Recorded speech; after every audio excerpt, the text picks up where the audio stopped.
ఓం అస్మద్గురుభ్యో నమః. హరి ఓం. శ్రీశైలేశిత్యాది ప్రణతోऽస్మి నిత్యం. వందే వేదాంతకర్పూరచామీకరకరండకం రామానుజార్యమార్యాణాం చూడామణిమహర్నిశం. అస్మద్గురుభ్యో నమః. గోష్ఠికి స్వరూపాన్ని రూపంగా దాసోహం తెలియజేసుకుంటూ ఈరోజు ఆణి ఆశ్లేష మారణేరు నంబి తిరునక్షత్రం. శ్రీవైష్ణవ సంప్రదాయంలో ఆచారాల వైభవం ఎంత విశేషంగా మనకు కనిపిస్తుందో, శిష్య వైభవం కూడా అంతే వైభవంగా మనకు కనిపిస్తుంది. అలాంటి శిష్యుల్లో ఒకరు మారినేరి నంబి. ఈ పేరు చాలా తక్కువ మంది విని ఉంటారు, కానీ మారినేరి నంబి గారు ఒక మహానుభావులు. చతుర్థ కులానికి వర్ణానికి చెందినటువంటి వారు. చతుర్థ వర్ణం అంటే శూద్రవర్ణము అని అర్థం. బ్రాహ్మణ, క్షత్రియ, వైశ్య, శూద్ర, ఈ వర్ణాల గురించి ఒకసారి బహుశా కావలిలో ఎంబెరుమానార్ ఉత్సవాల సందర్భంగా తంజమాంబ భగవద్ రామానుజుల యొక్క పూర్వాశ్రమంలో సన్యాసాశ్రమం తీసుకోవడానికి ముందు భగవద్ రామానుజుల శ్రీమతిగా ఉన్నటువంటి తంజమాంబ వారి వృత్తాంతాన్ని అనుభవించినప్పుడు ఒక 15-20 నిమిషాలు దాన్ని బాగా సేవించారు. వర్ణాశ్రమాలు అనేవి భగవంతుణ్ణి ఆరాధించడం కోసం ఏర్పడ్డాయి తప్ప ఒకరినొకరు కించపరుచుకోవడానికో లేకపోతే తక్కువ చేసి మాట్లాడడానికో కాదు. దీనికి విష్ణు పురాణంలోని ప్రమాణమే మనం చూపించాం. అన్ని వర్ణాశ్రమాలు కూడా శ్రీమన్నారాయణ యొక్క ఆరాధనకే అని. సరే, ఈ వర్ణాశ్రమాలకు తగ్గట్టుగా కొన్ని కట్టుబాట్లు ఆయా కాలాల్లో నడుస్తూ వచ్చాయి. అలా పాండ్య దేశంలో అవతరించినటువంటి వారు మారనేరు నంబి. ఈ మారనేరు నంబి అనేవారు యామునాచార్యుల యొక్క శిష్యుడు. యామునాచార్యులు ఎవరు అని మళ్ళీ మనకు సందేహం వస్తే, శ్రీ వైష్ణవ రత్నహారం, ఆచార్య రత్నహారం అని ఒకటి ఉంది.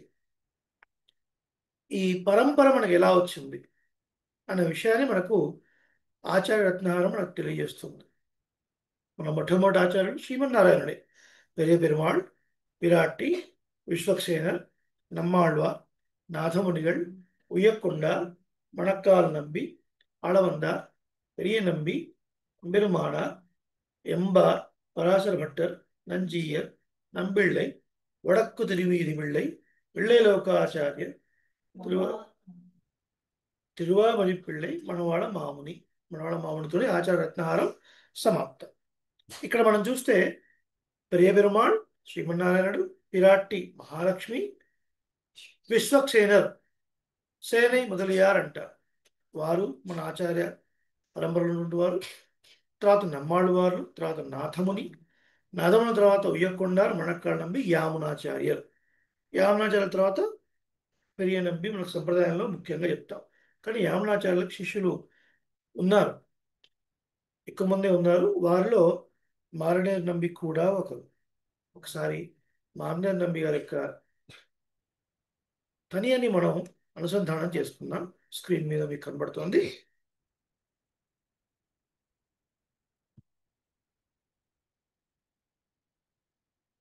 చెప్పండి. ఇక్కడ మిథునే సర్పభేజాతం యామునార్యపదాశ్రితం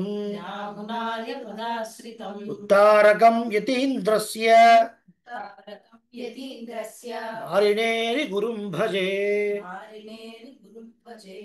నిశ్చితన యామునార్య సత్శిష్యం రంగస్థల నివాసినం జ్ఞానభక్త్యాది జలధిం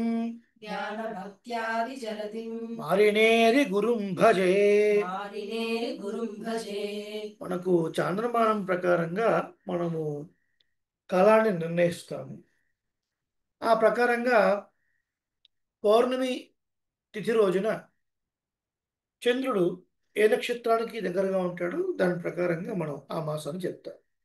పౌర్ణమి తిథి రోజున చంద్రుడు శ్రవణ నక్షత్రంతో కలిసి ఉంటే ఆ మాసానికి అంటే 15 రోజులు 15 రోజులు సుమారుగా మనం శ్రావణ మాసం అని చెప్తాం. ద్రావిడ దేశంలో సౌరమానాన్ని బట్టి మాసాలు ఉంటాయి.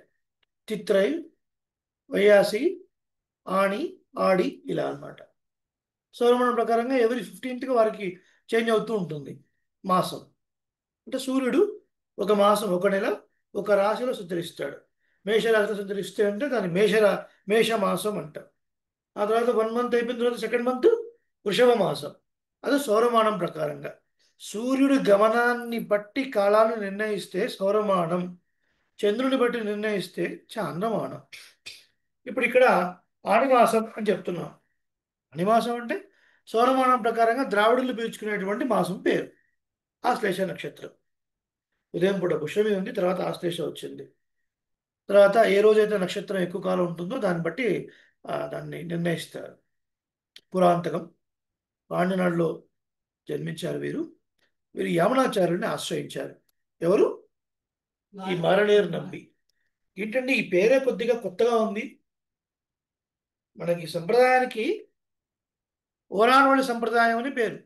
ఓరాన్ వழியாய் உபதேசித்தார் முன்னோர் ஏறார் ఎతిరాసర్ ఇన్నరుళాల్. ఒకరి నుంచి ఒకరికి సంప్రదాయం వస్తుంది. అది చూసినప్పుడు మనం యామునాచార్యుల వారి నుంచి పెరియడంబి గారు మనకు కనపడుతున్నారు. అదే యామునాచార్యుల వారి దగ్గర అనేక మంది శిష్యులు ఉన్నారు.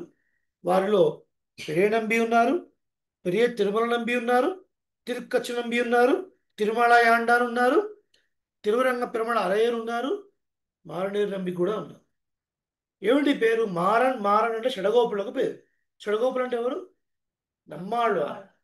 నమ్మాళ్ళవార్లకు మారన్ అని పేరు. నేర్ అంటే వారికి సమమైనటువంటి భగవద్భక్తి కలిగినటువంటి వారు. అర్థమవుతుందా? నమ్మాళ్ళవార్లకు సరి అయినటువంటి వారిని పోలినటువంటి భక్తి కలవారు అని అర్థం వచ్చేట్టుగా వారి పెద్దలు మారినేర్ నంబి అని పేరు పెట్టారు. అది ఇవాళ మనం ఇంతకుముందు చూసిన ప్రకారంగా తిరునక్షత్ర తనియను ఒకసారి నిత్యతనియను మనం చూస్తే ఇది మాసాన్ని నక్షత్రాన్ని చెప్తుంది. తిరునక్షత్ర తనియన్, నిత్య తనియన్ యామునాచార్యుల యొక్క సత్శిష్యం, చక్కటి శిష్యుడు, రంగస్థల నివాసనం, శ్రీరంగంలో వేయించేసినటువంటి వారు, జ్ఞాన భక్త్యాది జలధిం అంటే జ్ఞానము భక్తి సముద్రం అంతా కలిగినటువంటి వారు. మాన్యనం యొక్క జ్ఞానము భక్తి ఎంత అండి అంటే ఇంత ఇంత అని చెప్పడానికి వీలేదు. సముద్రం అంతా అంటే అంతటి పూర్తి కలిగినటువంటి వారు. మారినేరి గురుంబయే, మారినేరి నంబిని ఆశ్రయిస్తున్నాను, భజిస్తున్నాను, సేవిస్తున్నాను అని అర్థం. నంబి నంబి అంటే గుణపూర్ణుడు అని అర్థం. రైట్. ఈరోజు మనం సెషన్లో మారనేరు నంబి అంటే ఏంటి, భక్తి ఎలాంటిది, మారనేరు నంబి యామునులు, మారనేరు నంబి రామానుజులు, మారనేరు నంబి తిరుక్కచ్చు నంబి ఇలాంటి విషయాలు మనం చూస్తున్నాం. ఒకసారి మనం గమనిస్తే మారనేరు నంబి గారు చతుర్థ వర్ణంలో పుట్టినప్పటికీ కూడా భగవంతుడి పట్ల అలాగే భావతత్వముల పట్ల అంతకు మించి ఆచార్యుల పట్ల చాలా గొప్ప నిష్ట కలిగినటువంటి మహానుభావుడు. శ్రీరంగం వేంచేసి యామునుల్ని ఆశ్రయించి వారి వద్ద అనేకమైనటువంటి సంప్రదాయ రహస్యాలు తీసుకున్నారు. ఏమండి ఎప్పటి కాలం మీరు మాట్లాడుతుంది? ఎప్పటి కాలం? యామునాచార్యుల కాలం. యామునులు ఎప్పుడు వారు? ఇప్పుడు భగవద్రాములు ఎప్పుడు వారు? మనకు తెలుసు, సమతామూర్తి 1000 సంవత్సరాల క్రితం అవతరించారని చెప్పుకున్నాం కదా. వారికి ముందు పెట్టినవారు పెరియ నంబి, వారికి ముందు వారు యామునాచార్యుడు. సుమారు భగవద్ రామానుల కన్నా 80-90 సంవత్సరాలు పెద్ద. 1100 సంవత్సరాలు వేసుకున్నాం. ఆ కాలంలో ఆ కాలంలో కూడా చతుర్థ వర్ణానికి చెందినటువంటి వారిని దగ్గర తీసి సంప్రదాయ విషయాలు చెప్పారు. ఇప్పుడు వచ్చి మనం వర్ణాశ్రమ భేదాలు, ఇంకా బ్రాహ్మణులు వీళ్ళని అలా చేస్తున్నారు ఇలా చేస్తున్నారు అని ఇప్పుడు మాట్లాడుతున్నాం. శ్రీ వైష్ణవ సంప్రదాయం గురించి తెలియని వాళ్ళు, తెలివి తక్కువ వాళ్ళు మాట్లాడే మాటలు ఇవన్నీ కూడా. ఈ మాట అంటున్నందుకు తప్పుగా అనుకోవద్దు. సంప్రదాయం ఎంత గొప్పది అనేది మనం తెలుసుకోవాలి. గుణాహ పూజాస్థానం అంటారు. ఒక వ్యక్తిని మనం పూజించాలి, గౌరవించాలి అంటే దేన్ని బట్టి? వాడికి ఉన్న సోషల్ స్టేటస్ని బట్టి కాదు, వారికి ఉన్న గుణాలను బట్టి, వారికి ఉన్నటువంటి భగవద్భక్తిని బట్టి, వారికి ఉన్నటువంటి భాగవత నిష్ట, ఆచార్య నిష్ట, వీటిని బట్టి కదా మనం గౌరవించాలి. మరి ఎప్పుడు విషయం మనం చెప్పుకుంటున్నాం? ఎప్పుడు? సుమారు 1100 సంవత్సరాల క్రితం యామునాచార్య వద్ద శిష్యరికం చేసినటువంటి వారు వీరు. మహాభక్తి సంపన్నులు. ఒకనాడు ఒక శ్రీ వైష్ణవుడు మారనేరు నంబి వద్దకు వచ్చి అడిగారు, ఏమండి, నాకు మధ్య మధ్యలో భగవంతుడు, నేను మర్చిపోతున్నాను భగవంతుడిని, ఎప్పుడు భగవంతుడిని గుర్తుంచుకోవాలంటే ఏం చేయమంటారు అని ఆ స్వామి వచ్చి మారనేరు నంబిని అడిగారు. మారనేరు నంబి అన్నారు, ఏమండి, భగవంతుడు చేసిన ఉపకారాలను తలుచుకుంటే అసలు ఆయన మర్చిపోవడం ఎట్లా అని నేను ఆలోచిస్తున్నాను. మీరు గుర్తు తెచ్చుకోవడం ఎట్లా అంటున్నారు? అసలు మర్చిపోయే అవకాశం ఎక్కడుందండి? ఎంతటి సులభుడు పరమాత్మ, ఎంతటి పరాత్పరుడు కదా. భక్తుడై అడిగేవరకు ఎడిగేవన్ అని నమ్మాళ్ళ వారు సాధించారు. పురుషోత్తముడు, పరాత్పరుడు, నా తత్సమశ్చ అభ్యధికశ్చ దృశ్యతే అని వేదం కీర్తించింది. ఆయనకు సమానమైన వాడు కానీ ఆయనకైనా పైవాడు కానీ ఎవరు లేడు.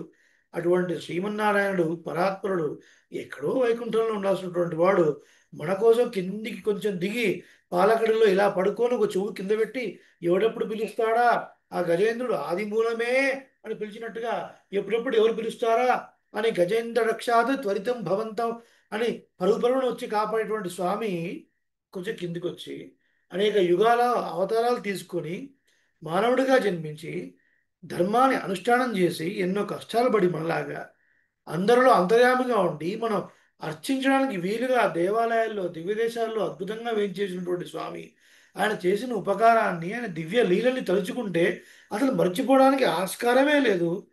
మర్చిపోవడం ఎట్లా చెప్పండి మీరు ఫస్ట్ అని మారడే నింపి ఆ ఎదుటి శ్రీ వైష్ణవ స్వామిని అడిగారు. అంతటి గొప్ప భక్తి వీరిది. ఈ మహానుభావుడు ఈ మారనేరు నంబి వీరి యొక్క ఆచార్య నిష్ట మనం ఇంత అని మనం చెప్పలేదు. దానికి కారణం యమనాచార్యులు వేయించేసినటువంటి కాలంలో శ్రీరంగ క్షేత్రంలో ఎలా ఉండేది అసలు యామునులు అంటే ఒక అద్భుతమైన విషయాన్ని మనం గమనిద్దాం. ఇక్కడ సంప్రదాయ ప్రవర్తకులుగా యమనాచార్య స్వామి వారు ఉన్నారు. మహా జ్ఞాన సంపన్నులు. వారు కూడా ఒకానొక కాలంలో రాజ్యాధికారం చేశారు. వారొకరి వద్ద శిష్యరికం చేస్తున్నప్పుడు ఆ మధురై ప్రాంతాన్ని పరిపాలించేటువంటి ఆ ఆస్థానంలో ఒక పండితుడు చాలా గర్వంగా ఉంటాడు. అతను మిగతా వాళ్ళ దగ్గర నేనే గొప్పవాడిని, నేనే పండితుడిని అని మిగతా పండితుల దగ్గర ట్యాక్స్ వసూలు చేస్తూ ఉండేటువంటి వాడు. ఆ కాలంలో అట్లా ఉండేది. అలా యామనాచార్యులు వారు ఉన్నటువంటి కాలంలో వారి ఆచార్యుల వద్ద కూడా రాజభటులు వస్తే కప్పం కట్టాలి అంటే వీరి దగ్గర డబ్బు లేదు వారి ఆచార్యుల దగ్గర. అప్పుడు యామనాచార్యుల వారు ఒక చిన్న కాగితం మీద 2 శ్లోకాలు రాసి పంపిస్తారు. ఆసేతు హిమాచలం తర్కశాస్త్రంలో కానీ మీమాంస శాస్త్రంలో కానీ మాకు మించిన పండితులు లేరు అని చెప్పి పంపించారు. అది చూసి కంగుదినటువంటి ఆస్థాన పురోహితుడు పిలిపించండి అంటే, మేము ఇట్లా రాము, మాకు పల్లకి పెట్టించండి అంటారు. ఆ యామనాచార్యుల గురువు గారు భయపడుతుంటారు. యామన ఎందుకు ఇట్లా చేసావయ్యా అని. మీరేం పర్వాలేదు గురువుగారు, మీరు ఇక్కడే ఉండండి, నేను వెళ్ళి వాదిస్తాను అని చెప్పి చిన్న పిల్లవాడు అక్కడికి వెళ్ళి సభలో వాదించి ఓడగొట్టగానే ఆ రాజు అర్ధరాజ్యాన్ని యామనాచార్యులకు ఇస్తారు. ఆ తర్వాత రాజ్యాధికారులైనటువంటి వారు యామనాచార్యులు. మన పూర్వాచార్య యొక్క వృత్తాంతాన్ని మీరు వింటే చాలా ఆశ్చర్యంగా ఉంటుంది అసలు. హి వాజ్ అ కింగ్. కొంత రాజ్యాన్ని పరిపాలిస్తున్న సమయంలో యామనాచార్యుల యొక్క తాతగారు నాథముని వారు ఒక రెస్పాన్సిబిలిటీ అప్పచెప్తారు మణక్కాల నంబికి. ఎలాగైనా యామనాచార్యులను తర్వాత మీరు సంప్రదాయ ప్రవర్తకులకు దిద్దాలి అని. అప్పుడు మరి యమనాచార్యులు రాజ్యాధికారంలో ఉన్నప్పుడు నేరుగా రాజును గెలవడం అంటే చాలా కష్టమైన పని. కానీ ఈ మణక్కాల నంబి అనేటువంటి, కన్ఫ్యూజ్ అవ్వద్దు, మణక్కాల నంబి ఎవరు? నాదముల శిష్యుడు. మనం మాట్లాడుకుంటుంది మారనేయ నంబి, అది కొంచెం పక్కన పెడదాం. ఈ నాదముల శిష్యుడైనటువంటి మణక్కాల నంబి ముళ్ళ ముస్త కూర అని ఆ రోజుల్లో ఒక రకమైన ఒక ఆకుకూర, అది తీసుకొచ్చి యామనాచార్యులకు తలిహ అంటే వంట చేసే స్వామికి ఇచ్చేవారు. అయ్యా రాజుగారికి వండి పెట్టండి అని. చక్కగా ఉర్దు గుండలు పెట్టుకొని ఆ స్వామి వచ్చేవారు. ఆ పాచకుడు కూడా ఎవరో వైష్ణవ స్వామి ఇచ్చారు కదా భక్తితో తీసుకొని అది వండి పప్పు చేసి పెట్టేవారు. రోజు యామనాచార్యులు చక్కగా భుజిస్తూనే ఉన్నారు. 2 నెలలు 3 నెలలు 6 నెలలు అయిపోయింది. కనీసం ఇది ఎవరు ఇస్తున్నారు, ఆ స్వామిని పిలవండి అని అడగలేదు. విసుగొచ్చేసి మనకాళ్ళమ్మి రావడం మానేశాడు వారం రోజుల పాటు. అప్పుడు యామనాచార్యులు అన్నది ఏంటి ఈరోజు ఈ పప్పు రాలేదు నాకు అని. ఎవరు ఇస్తున్నారు ఇది?" అంటే "ఏమో అండి, ఎవరో వైష్ణవ స్వామి తీసుకొచ్చి ఇస్తున్నారు, మీకు వండి పెడుతున్నాం, విచారించండి, వారు తీసుకురండి" అంటే అప్పుడు వచ్చిన తర్వాత ఎవరు మీరు, ఎందుకు ఇది చేశారు, మీకు ఏం కావాలి, రాజ్యమా, డబ్బా, ఏనుగులా, గుర్రాలా అంటే నాకు అవి ఏం అక్కర్లేదండి, మీ తాతగారు ఒక నిధి ఏర్పాటు చేశారు, మీరు వస్తా అంటారు, చూపిస్తా అంటాడు. ఓ నిధియా, రండి, చెప్పండి ఏమిటి అంటారు. నాతో పాటు రండి అండి. కాళి నడుకన మధుర నుంచి శ్రీరంగం తీసుకువెళ్ళి సప్త ప్రాకార మధ్యే సరసిజ ముకుళోద్భాసమానే విమానే కావేరీ మధ్యదేశే మృదుధర ఫణిరాట్ భోగ పర్యంక భాగే నిద్రాముద్రాభిరామం కడిరిగడ శిర పార్శ్వ విన్యస్తహస్తం పద్మాధాత్రీకరాభ్యాం పరిచిత చరణం రంగరాజం భజేహం. అద్భుతంగా ఉభయ కావేరి మధ్యలో సప్త ప్రాకారాలు దాటిన తర్వాత గణమాకార విమానం కింద ఆదిశేషుడి పైన నల్లటి విగ్రహంగా ఇలా పడుకుని దివ్యమంగళ విగ్రహం ఒక చేతిని ఇలా పెట్టుకొని ఒక చేతిని ఇలా చూపిస్తూ కాళ్ళని పరిచయం ఉంటే రంగరాజు ఆ శ్రీరంగనాథుడిని చూపిస్తాడు. ఎవరు? మనకాళ్ళ నంబి యామునాచార్యులు. ఒక్కసారి చూపించిన తర్వాత ఇది మన నిధి, ఇది సంప్రదాయం అని గీతా భాష ఎన్నెన్నో విషయాలు చెప్పిన తర్వాత రాజ్యాధికారాన్ని వదిలిపెట్టి సన్యాసాశ్రమాన్ని స్వీకరించి తర్వాత శ్రీ వైష్ణవ సంప్రదాయ ప్రవర్తకాచార్యులు అయినటువంటి వారు యామునాచార్యుడు. ఇది వారి వైభవం సూక్ష్మంగా. అంటే వాళ్ళు ఒకప్పుడు రాజులు, వాళ్ళంతా అంతటి గొప్ప వైభవం కలిగినటువంటి వారు. తర్వాత ఎట్లా 360 డిగ్రీ చేంజ్ అంటాం చూసారా మనం, అలా. సో అటువంటి యామునాచార్యుడు మహానుభావులు. వారి గురించి భగవద్ రామానుజులు ఒక మాట చెప్తారు. యత్ పదాంభోరుహధ్యాన విధ్వస్తాశేషకల్మష వస్తుతాముపయాతోహం యామునేయం నమామితం. ఎవరి తిరువడి తామరను స్మరించినంత మాత్రం చేత అనేక జన్మల పాపం కొట్టుకుపోయి నేనొక పనికొచ్చే వస్తువుగా తయారయ్యానో అటువంటి యాములకు నమస్కారం అని రామానుజులు అన్నారు ఈ మాట. రామానుజులు ఈ మాట యాముల విషయంలో అన్నారంటే can you imagine the glory of Yamunacharya? వాచామ గోచరం కదా, అంతటి వైభవాలు. అటువంటి యామునాచార్యుల వద్ద వీరు శిష్యరికం చేసేవారు. అనర్గళంగా సాగుతూ ఉండేవి. నిత్యం పెరుమాళ కైంకర్యం, అనేక విషయాలు చెప్తూ ఉండేవారు. కొంతకాలానికి ఒక రాచపుండు యామునాచార్యులకు ఏర్పడింది. ఇప్పుడు భాషలో మనం చెప్పుకోవాలంటే ఇట్ కుడ్ బి క్యాన్సర్. ఏర్పడిన తర్వాత వారు చాలా బాధపడుతున్నారు. యామునాచార్యుడు ఏమిటి కోవిల్కి రావడం లేదు, యామునాచార్యుడు చూశారు, ఆచరించారు. తర్వాత ఆచార్య తిరుమాళికి వెళ్ళారు. తిరుమాళిగా అంటే ఇల్లు వెళ్ళారు. చాలా బాధపడుతున్నారు. బాధపడిన తర్వాత ఇప్పుడు వారి బాధను చూసి ఒక మాట మారినే నమ్మి అన్నారు. ఏమన్నారు అన్న విషయాన్ని మనం తెలుసుకోవాలంటే ముందు ఆచార్య లక్షణం, శిష్య లక్షణం ఏంటో ఒక్కసారి చూసుకో. ఉపదేశ రత్నమాలే అనే ప్రబంధంలో మనకు అద్భుతంగా చెప్పారు పురాణమామ.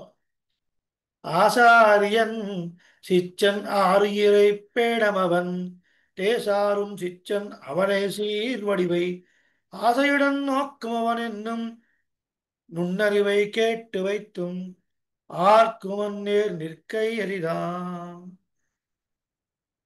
ఏం చేయాలట ఆచార్యులు? ఆచార్యులు అనేవారు ఎప్పుడు కూడా శిష్యుల యొక్క ఆత్మోజ్జీవనం కొరకు పాటుపడాలి. శిష్యుల యొక్క ఆత్మోజ్జీవనం ఏది తెలుసుకుంటే ఈ శిష్యులు వృద్ధిలోకి వస్తారు, ఏది తెలుసుకుంటే భగవద్భాగవత ఆచార సంబంధం వీళ్ళకి స్పష్టంగా తెలిసి మళ్ళీ ఈ శరీరం వదిలిపెట్టిన తర్వాత హీన జన్మంలోకి వెళ్లకుండా మోక్షాన్ని పొందుతారు. అలా పొందడానికి ఈ జీవిత కాలంలో ఉన్నంతకాలం వీళ్ళకి వచ్చే అవరోధాలు ఏంటి, వీళ్ళు వెళ్ళే తప్పు మార్గాలు ఏంటి, అనుక్షణం వారిని సరిదిద్దుతూ వారిని శిక్షిస్తూ, శిక్షించడం అంటే కొరడా దెబ్బలేయడం అని అర్థం కాదు, శిక్షించడం అంటే కరెక్ట్ చేయడం అని అర్థం అనమాట. రెక్టిఫైయింగ్ ప్రాసెస్, వాళ్ళని రెక్టిఫై చేయటం. అలా వాళ్ళ ఆత్మోజ్జీవనానికి ఆచార్యులు పాటుపడాలి. అంతే తప్ప ఆచార్యులు మీ పిల్లలు మిగతా విషయాల్లో వాళ్ళ గురించి మాట్లాడాల్సిన అవసరం లేదు. ఇంతసేపు ఆత్మజీవనం గురించి. శిష్యులు ఏం చేయాలి? శిష్యులు అనేవారు ఆచార్యుల యొక్క ఆరోగ్యాన్ని కాపాడుకోవడానికి చూడాలి. వారి ఆరోగ్యం ఎలా ఉంది, వాళ్ళకి ఇప్పుడిప్పుడు ఏమేం కావాలి, వాళ్ళకి ఇంట్లో వసతులు ఏమున్నాయి, వాళ్ళకి ఇంట్లో ఏ వసతులు లేవు, అవన్నీ మనం చేకూర్చాల్సిన బాధ్యత మనది అని శిష్యుల బాధ్యత. ఆచార్యులకు కావాల్సినవన్నీ సమకూర్చే బాధ్యత శిష్యులది. శిష్యుల ఆత్మోజ్జీవనం చూసేటువంటి బాధ్యత ఆచార్యులది. ఇప్పుడు ఈ యామనాచార్యుల వారికి ఒక వ్రణం, పెద్ద పుండు, రాచపుండు అయింది. పాపం వారు లేవలేకపోతున్నారు. మారణ్యం చూసి బాధపడి, ఆచార్యులే మీరు అనుమతిస్తే అనుగ్రహించండి, ప్రసాదంలాగా నేను ఆ బాధను నేను అనుభవిస్తాను, ఈ దాసుడు అనుభవిస్తాడు, ఆ రాచపుండును అనుభవిస్తాను. ఇక్కడ రెండు ప్రశ్నలు. ఒకళ్ళ డిసీజ్ ఒకళ్ళకి ట్రాన్స్ఫర్ అవుతుంది, అట్లా తీసుకోవచ్చునా? అట్లా ఉందా? ఒక ప్రశ్న. రెండవది, మారినేని నంబి ఉన్నటువంటి స్థానం ఏంటిది చూడండి, ఒకసారి పరిశీలించండి. మొదటి ప్రశ్న సమాధానంగా అనేక పురాణాల్లో మనకు రాజుల యొక్క వృద్ధాప్యాన్ని పిల్లలు తీసుకొని రాజుకు మళ్ళీ యవ్వనాన్ని ఇచ్చినట్టుగా మనకు కనబడతాయి. ఇది 1100 సంవత్సరాల క్రితం జరిగినటువంటి ఒక వృత్తాంతం. అప్పుడున్నటువంటి నిష్ఠ, వారికి ఉన్నటువంటి ఒక శక్తులు మనం ఇప్పుడు మాట్లాడడానికి లేదు. మనకున్నటువంటి భక్తి వేరు, మనకున్నటువంటి ధ్యానము, ఇవన్నీ చాలా తక్కువ స్థాయిలో ఉన్నాయి. ఆ రోజుల్లో అరౌండ్ 1100 years బ్యాక్ అప్పుడున్నటువంటి అసలు ఇంత పొల్యూటెడ్ ఎన్విరాన్మెంటే లేదు. భగవంతుడికి మన నేరుగా ఆచార్యము పెరుమాళ్ విగ్రహ రూపంలోనే మాట్లాడేవారు. తిరుక్కచ్చిన మీతో మాట్లాడేవారు దేవరాజ పెరుమాళ్. అర్చకుడిని ఆవేశించి మాట్లాడేవారు. అంత గొప్ప భక్తి, అంత ప్రేమ ఆ కాలంలో ఉండింది. మనం ఇప్పుడు చేయలేకపోతున్నామని అప్పుడు వాళ్ళు చేయలేరు అనటం మన బుద్ధి తక్కువ పని. అలా అనుకోకూడదు ఎప్పుడు కూడా. మన కెపాసిటీ లేదు, మన జ్ఞానం ఇంతే, మన శక్తి ఇంతే, కానీ వాళ్ళకి లేదనుకోవద్దు. ఇప్పుడు మారలేదేమో అడుగుతున్నారు. అయ్యా, దేవవారి యొక్క ఆ బాధని దాసుడు అనుభవిస్తాడు, మీరు దారిపోయండి, నేను అనుభవిస్తాను. యమనాచార్య అన్నారు, మారనేని నమ్మి ఎందుకయ్యా నీ కష్టం? నాకేదో కర్మఫలం ఉంది, అది నేను అనుభవించాల్సిందే, నీకొద్దు అంటే, లేదు లేదు, దేవరవారు దేవాలయానికి వచ్చి, శ్రీరంగ క్షేత్రానికి వచ్చి ఎంతో మందిని తీర్చిదిద్దాల్సిన అవసరం ఉంది. మీలాంటి వారు 4 కాలాలు ఉంటే ఎంతో మంది ఉజ్జీవింపబడతారు. అలాంటి వాడు, అది ఆచార్య నిష్ఠ. చూడండి, మనం పెద్దల దగ్గరికి వెళ్ళినప్పుడు, ఒక జీఎస్ స్వామి దగ్గరికి అనుకోండి, ఇంకెక్కడికైనా గోష్ఠిలోకి వెళ్తాం అనుకోండి, ఉదయం పూట తీర్థగోష్ఠికి ముందు ఆరాధన చేసిన తర్వాత పడి ప్రసాదం పెద్దల చేతిలో పెడతారు. ఆయన ఎప్పుడు ఇటు చూస్తాడా, అది లాక్కుందామని మనం చూస్తుంటాం కదా. మన పెద్దల వాళ్ళ దగ్గర నుంచి, జిఎస్ స్వామి వారి దగ్గర నుంచో, పెద్దల దగ్గర నుంచో ఆ దొప్పను అది ఇట్లా ఇట్లా ఇస్తే కదా, ఇట్లా అంటే చాలా, అంతే, నెక్స్ట్ సెకండ్ ఈ చేతిలో కనపడదు, అది ఎక్కడ పోతుందో కూడా. అది లాక్కోవడానికి మనం సిద్ధపడతాం.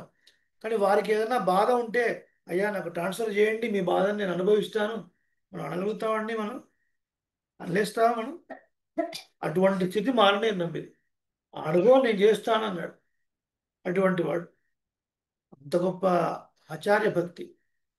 శ్వేతాశ్వత ఉపనిషత్తులో ఒక మాట ఉంది, యస్య దేవే పరాభక్తి యథా దేవే తథా గురౌ తస్యేతే కథితాహ్యర్థాః భవిష్యంతి మహాత్మనః అని. భగవంతుని పట్ల ఎటువంటి ప్రీతి, ప్రేమ, భక్తి మనం కలిగి ఉన్నామో, అంతే ప్రేమ, అంతే ప్రీతి, అంతే భక్తి ఆచార్యుల పట్ల ఎవరైతే కలిగి ఉంటారో అటువంటి వారికి వాళ్ళ ఆచారాలు చెప్పిన విషయాలు బోధపడతాయి, చెప్పని విషయాలు కూడా బోధపడతాయి వారి యొక్క అనుగ్రహంతోనే అన్నారు. కాబట్టి ఆచార్యుల్ని మనం ఎలా చూడాలి? వీరు మనలాంటి శరీరం గలవాళ్లే, వీరికి భార్య పిల్లలు ఉన్నారు, వీళ్ళకి జలుబు వస్తుంది, వీళ్ళకి జ్వరాలు వస్తాయి అని మనలాంటి మనుషులుగా మనం వారిని చూడకూడదు. ఆచార స్థానం వేరు అని మనకు వేదం నుంచి, ఇతిహాసం నుంచి అనేక చోట్ల ఆచార వైభవాన్ని చెప్పుకుంటూ వచ్చారు. దాని అనుష్ఠానంలో పెట్టినటువంటి మహానుభావులు మారినేరు నంబి. ఎన్నో అద్భుతమైనటువంటి సంఘటనలు. మరి ఇందాకే మనం చెప్పినట్టుగా యమునాచార్యుల యొక్క శిష్యులు ఇంత గొప్ప ఉన్నారు. వారిలో పెరినంబి కూడా ఒక వృత్తాంతాన్ని మనం గమనించాలి. భగవద్ రామానుజులు కాంచీపురంలో వేంచేసి ఉన్నప్పుడు ఒకసారి యామునాచార్యుల వారు దేవరాజ పెరుమాళ్, వడరాజ పెరుమాళ్ అని మూలమూర్తికి పేరు కాంచీపురంలో, దేవరాజ పెరుమాళ్ అని ఉత్సవమూర్తికి పేరు. పెరుమాళ్ సేవించడం కోసం కాంచీపురం వచ్చి అక్కడ ఆయన శిష్యులు ఎట్లాగో ఉన్నారు. తిరుక్కచ్చి నంబి ప్రతిరోజు రాత్రి ఆలవట్ట కైంకర్యం చేసేవారు. విష్ణుకర్ర వీస్తూ ఆ పెరుందేవి తాయారు ఆ స్వామిని వెంచేపు చేసుకొని ఉత్సవమూర్తులకి వీస్తూ ఇద్దరు మాట్లాడుకునేవారు, పెరుమాళ్ తిరుక్కచ్చి నంబి. అంతటి నిష్కల్మషమైనటువంటి ఒక భక్తి తిరుక్కచ్చి నంబి. మనతో మాట్లాడేంటి అని మనకు అనిపిస్తుంది కానీ మరి మనకు పెరుమాళ పట్ల ఎటువంటి ప్రీతి ఉంది మనకు? ఆయన ఏదైనా చేస్తేనే కదా మనం చేసేది. తిరుమల ఊరికే వెళ్తారా మీరు? ప్రమోషన్ వస్తే వెళ్తారు, పెళ్ళి అయితే వెళ్తారు, పిల్లలు పుడితే వెళ్తారు, అంతే కదండి. తిరుక్కచ్చి నమ్మికి ఏ కోరిక లేదు. పెరుమాళ్ళ కైంకర్యం చేయడమే ఒక ఫలం. తిరుక్కచ్చి నంబి మీరు కాంచీపురంలో వరదాయ పెరుమాళ్ళకి ఇంత సేవ చేస్తున్నారు కదా, మీకు ఏమొస్తుందండి? మీకు డబ్బు వస్తుందా? లేదా మీకు మంచి స్థానం వస్తుందా? ఏం ఆశించి మీరు చేస్తున్నారు అంటే చీచీ చీచీ అవి ఒక ఫలితాలండి. తిరుక్కచ్చి నంబి ఇట్లా మాట్లాడతారు. అవి ఒక ఫలమా? ధర్మము, అర్థము, కామము, మోక్షము, ఇవన్నీ పురుషార్థాలా? పెరుమాళ కైంకర్యం చేయడమే ఒక ఫలం. అంతకు మించిన ఫలం ఏముంది అని అనుకునేవాడు తిరుక్కచ్చిన. కాబట్టి అంతలో మాట్లాడతారు. అంత వచ్చారు, కలిసిన తర్వాత మరి ఏమిటి ఇక్కడ రామానుజులు ఉన్నారు. అప్పటికే వారి యొక్క ప్రభావం తెలిసింది. ఎవరికి? యామునాచార్యుల వారికి. రామానుజులు ఆ కాలంలో యాదవ ప్రకాశులు అనే ఒక అద్వైత పండితుడి వద్ద విద్య నేర్చుకుంటున్నాడు. ఆయనకి ఈయనకి పొసగడం లేదు. ఉపనిషత్తుల్లో వాక్యాలకి ఏదో తప్పు తొలకలుగా అర్థాలు చెప్తున్నారు యాదవ ప్రకాశులు. రామానుజులు మాత్రం వాటిని ఖండించి ఇది ఇలా కాదు ఇలా అని చెప్పడం, వాళ్ళిద్దరి మధ్య కొంత అభిప్రాయ భేదాలు ఆ నోట ఈ నోట శ్రీరంగం వరకు వెళ్ళాయి. అప్పుడు యామనాచార్యులు ప్రదక్షిణం చేస్తూ తిరుక్కచ్చినని అడిగారు, ఎవరయ్యా రామానుజులు ఇక్కడ అంటే, అప్పుడు యాదవ ప్రకాశకులు తన శిష్య బృందంతో ప్రదక్షిణ రూపంలో వస్తున్నారు. ప్రదక్షిణ రూపంలో వస్తుంటే అప్పుడు చెప్పారు తిరుక్కచ్చినంబి, ఆచార్య చూడండి, యాదవ ప్రకాశుల గోష్ఠిలో చుక్కల మధ్యలో చంద్రుడిలాగా వెలిగిపోతున్నటువంటి తిరుముఖ కలిగిన వాడు ఎవడో ఆయనే రామానుజులు అని చెప్తారు. అప్పటిదాకా రామానుజులకి పాపం ఒక మంచి ఆచరణ పొందాలని ఉంటుంది. కానీ ఈయనేమో ఇట్లా ఉన్నాడు.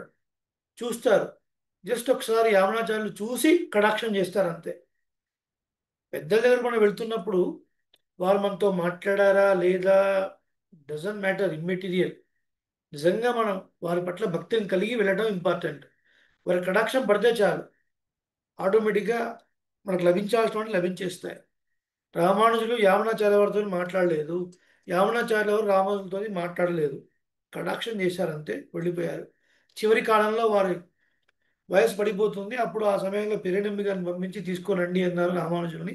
ఆ సమయంలో వచ్చారు. ఆ వచ్చే సమయానికే యామునాచార్యుల వారు పరమపదం పెంచేశారు. కలిసే అవకాశం లేదు కదా.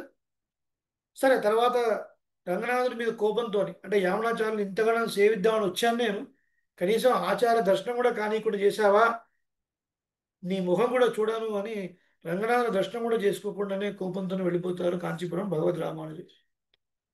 ఆ తర్వాత మళ్ళీ భగవత్ సంకల్పం, పెరేనంబి గారే కాంచీపురంలో వచ్చి రామానుజుల ఇంట్లోనే, వాళ్ళకు ఉన్నటువంటి ఇంట్లోనే ఒక ఒక గదిలో ఈశాన్యములో వారు ఉండి వీరికి అనేకమైనటువంటి సిద్ధాంత విషయాలు చెప్తూ ఉంటారు.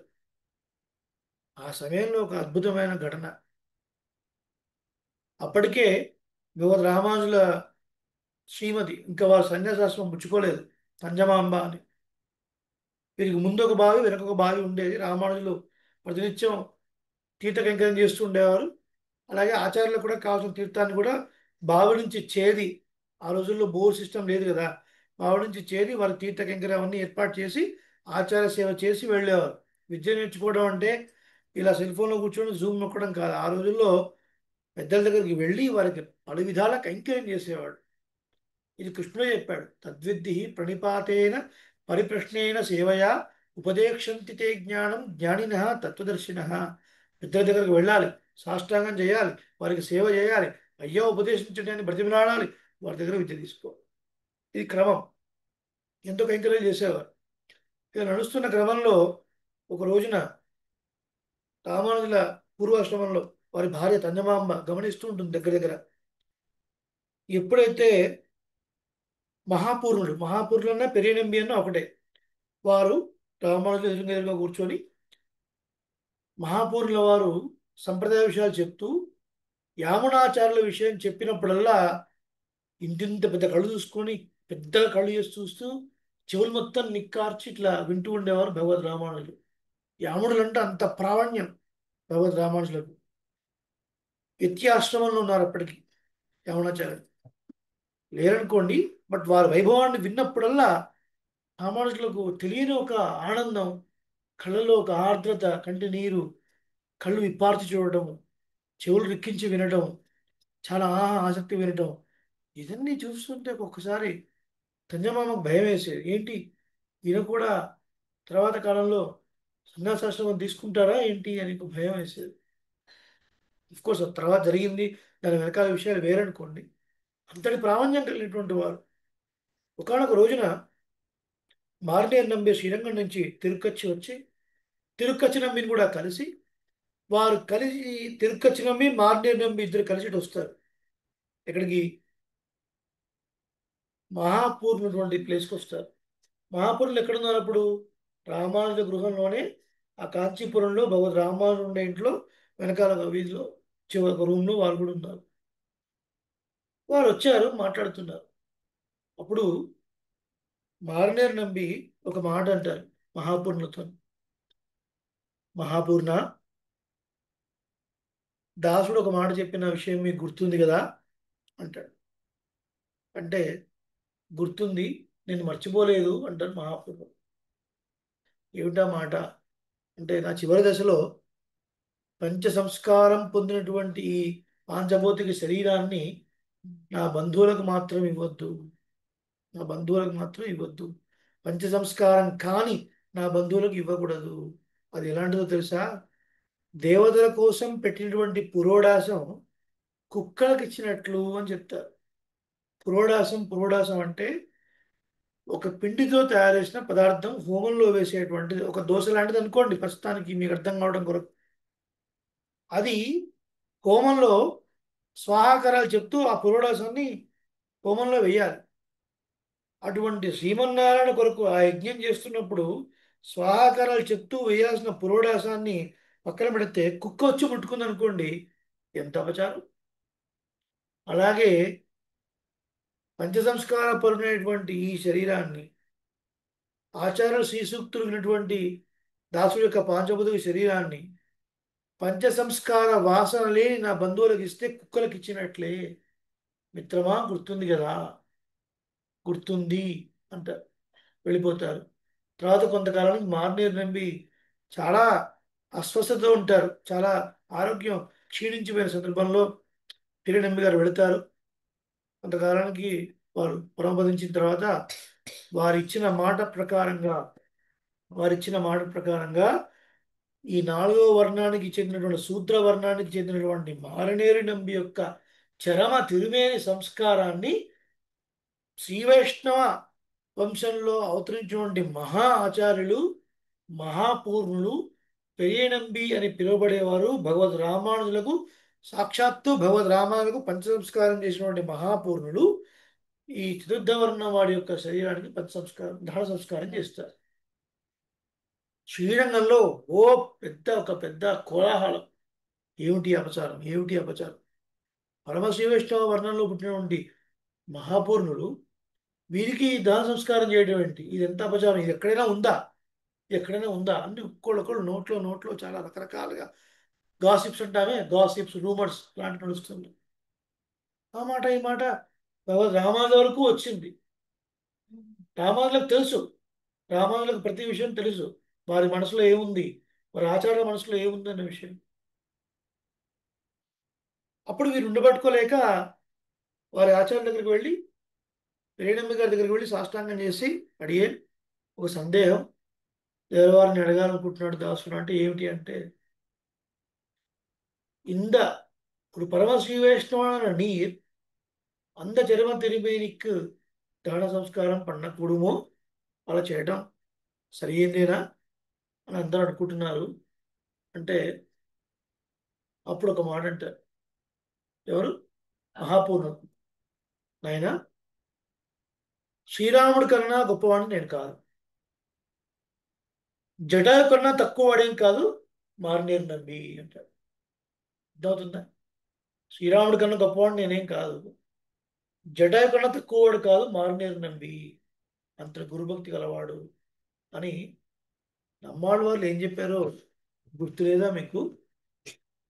నమ్మాళ్ళ వాళ్ళు ఏం చెప్పారో మీకు గుర్తులేదా అని చెప్పి ఒక పాసురాన్ని వినిపిస్తారు.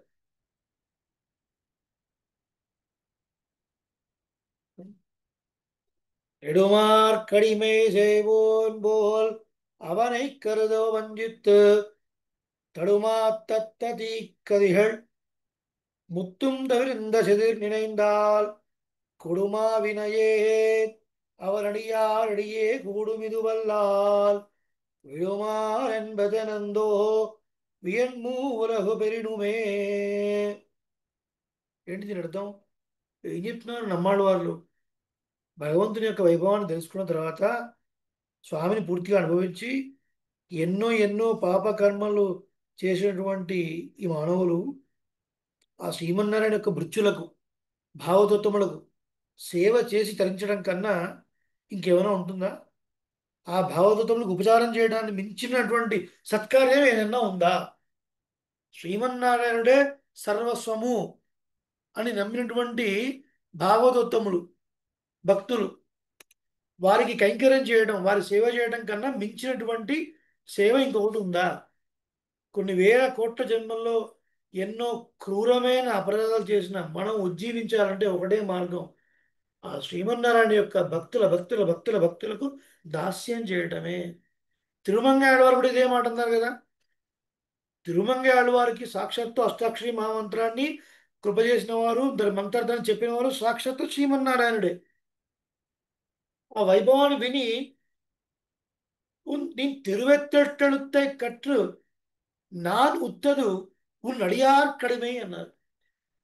తిరుక్కన్నపురంలో వేయించేసిన ఓ స్వామి, ఈ అష్టాక్షరి మహామంత్రం యొక్క వైభవాన్ని తెలుసుకున్న తర్వాత నాకు కలిగిన జ్ఞానం ఏంటో తెలుసా ఓ శ్రీమన్నారాయణ? నీ దాసులకు దాస్యం చేయటమే, నీ దాసులకు దాస్యం చేయటమే. రామానుజ, ఆడవారు చెప్పిన మాటలు గుర్తులేవా? మారినేని వైభవం ఎటువంటిదో తెలియదా? మారినేని నంబి ఆచార్య నిష్ఠ ఎలాంటిదో తెలియదా? నేను రాముడి కన్నా గొప్పవాడినా? మారినేని నంబి జటాయు కన్నా తక్కువవాడా? పెరియవుడు యావర్ అంటారు సంప్రదాయంలో జటాయుకి. జటాయు మరణిస్తే ఒళ్ళో పడుకోబెట్టుకొని దుఃఖపడి ఎక్కి ఎక్కి ఏడుస్తాడు శ్రీరామచంద్రమూర్తి. ఏడు జటాయుకు దగ్గరుండి పంచ సంస్కారం చేస్తాడు, దహన సంస్కారం చేస్తాడు. యాగత్రి యజ్ఞశీలాహ, యజ్ఞ యాగాదులు చేసినటువంటి వారు, అలాగే అగ్నిహోత్రాన్ని ఆరాధించినటువంటి వారు, సత్కర్మలు చేసినటువంటి వారు ఏ తిరిగి రాని లోకాలకు వెళతారో ఓ జటాయు నువ్వు ఆ లోకానికి వెళ్ళు. తిరిగి రాని లోకం అంటే ఏంటండి? నచ పునరావర్తతే, నచ పునరావర్తతే అని ఉపనిషత్తు చెప్పింది ఏమిటది? శ్రీవైకుంఠం అని అర్థం, అంటే పరమపదం అని అర్థం. ఎక్కడ శ్రీరాముడు, ఎక్కడ జటాయువు, ఎక్కడ దహన సంస్కారం? ఒక పక్షికి దహన సంస్కారం చేశాడు శ్రీరాముడు. ఏం చూశాడు? సీతామ్మవారిని రక్షించడం కొరకు తన ప్రాణాన్ని పణంగా పెట్టాడు. గుణాహ పూజాస్థానం అంటే ఇది కదా. తన ఆచార్యుల యొక్క వ్రణాన్ని తాను అనుభవించాడు. ఇంత గొప్ప ఆచార భక్తి కలిగినవాడు అని ఒక్కసారి అక్కడ ఉన్నటువంటి వాళ్ళ కళ్ళు తెరిపించారు మహాపురుని. ఆళ్వార్లందరూ చెప్పిన మాట ఇదే. భక్తి భక్తి అంటే ఏదో భగవంతుడిని చూడగానే ఆహా ఓహో అని కళ్ళు నీళ్ళు తాగడం. భగవంతుడే సర్వస్వం అనుకున్నటువంటి భాగవతోత్తములు చూసినా కూడా కళ్ళ నిండా నీళ్లు తిరగాలండి. అది నిజమైన భక్తి. నడియార్ కడిమై భృత్య పరిచారక, నీ యొక్క కులశకరాలు అని ఇదే మాట అంటారు. స్వామి, ఉమ్, నాకు నువ్వేమిస్తావు, ఏ లోకం ఇస్తావు? నాకు అవన్నీ సంబంధం లేదు. నువ్వు స్వర్గం ఇస్తావా, నరకం ఇస్తావా, శ్రీవైకుంఠం ఇస్తావా, it doesn't matter, immaterial for me.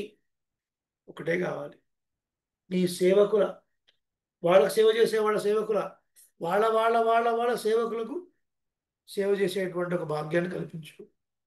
ఎక్కడ సేవకుడు, ఎక్కడ దాస్యం?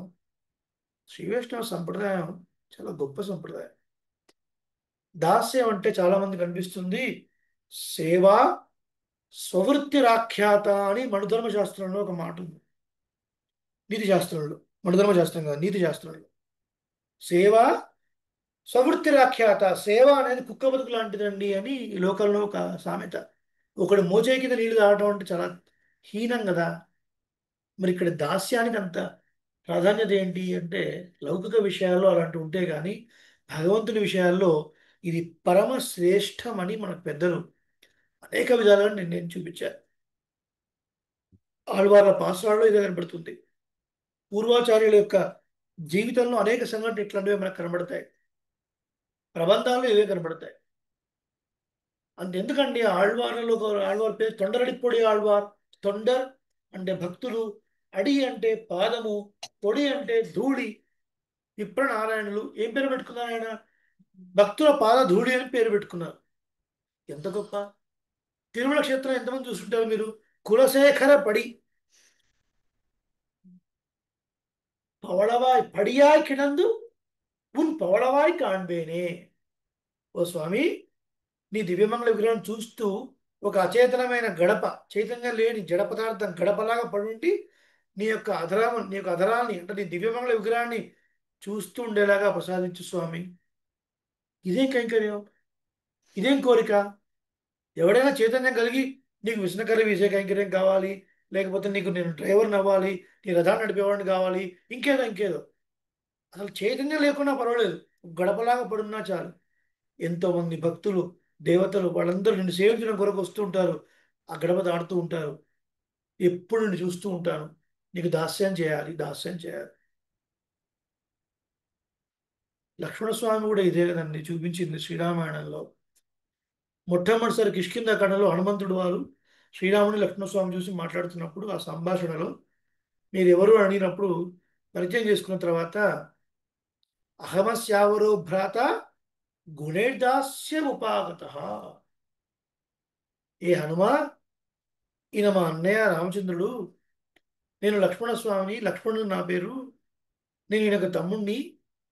స్వరూపం చేత ఈయన పెద్దవాడు, నేను చిన్నవాడిని కాబట్టి ఈయన నేను సేవ చేయాలి కాబట్టి చేస్తున్నాను అనుకుంటావేమో. గుణేర్దాస్యం ఉపాగత. ఈయన గుణాలకు ఓడిపోయి, ఈయన గుణాలకు లొంగిపోయి వశీకరణ అయి ఉండలేక సేవ చేస్తున్నాను అంటాడు లక్ష్మణస్వామి. ఇది దాస్యవృత్తులు గొప్పతనం.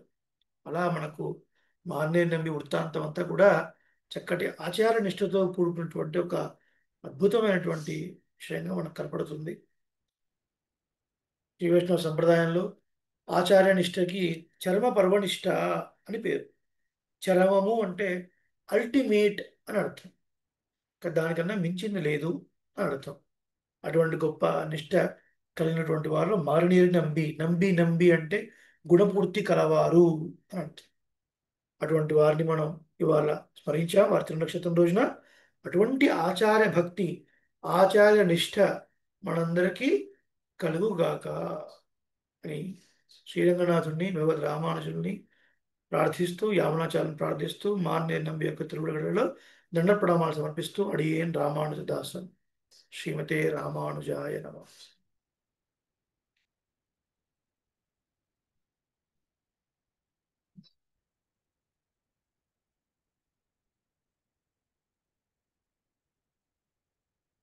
అడియేన్ రామానుదాసన్.